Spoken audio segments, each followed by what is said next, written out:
সুপ্রিয় দর্শক, আমি আছি এই মুহূর্তে নদীর পাড়ে মাছ ধরার জাল দেখা যাচ্ছে। আমাদের বাসেত ভাই মাছ ধরার জন্য জাল একটা একটা করে নিয়ে যাচ্ছে। এইমাত্র নৌকা নিয়ে দূরে রওনা দিয়েছে, কই দেখা যাচ্ছে না। এই যে আমাদের বাসেত ভাই নৌকা চালিয়ে যাচ্ছে নদীর মোহনায় জাল পাতার জন্য। আমরা অপেক্ষা করেছিলাম এতক্ষণ বাসেত ভাইয়ের জন্য যে নদীতে কোনো মাছ পাওয়া গেল কিনা। যদি মাছ পাওয়া যেত তাহলে মাছ নিয়ে যেতাম। প্রকৃতির অপরূপ সৌন্দর্য দেখা যাচ্ছে নদীর পাড়ে।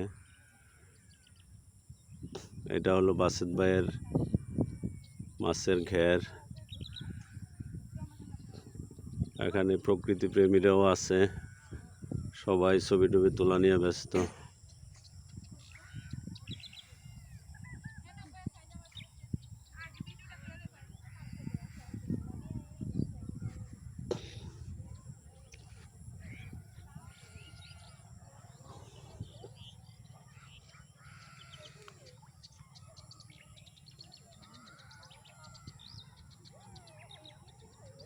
জোয়ারের পানি দেখা যাচ্ছে।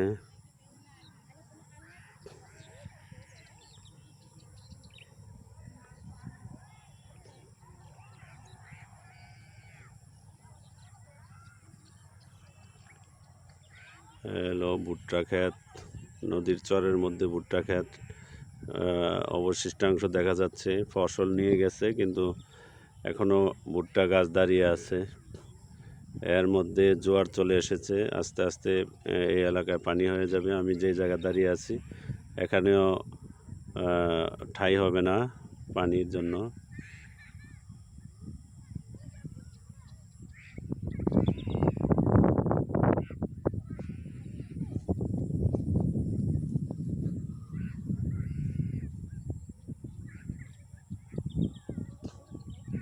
দর্শক, যে যেখান থেকে এই ভিডিওটি দেখছেন, লাইক, শেয়ার এবং কমেন্টস করবেন। ধন্যবাদ। আসসালামু আলাইকুম।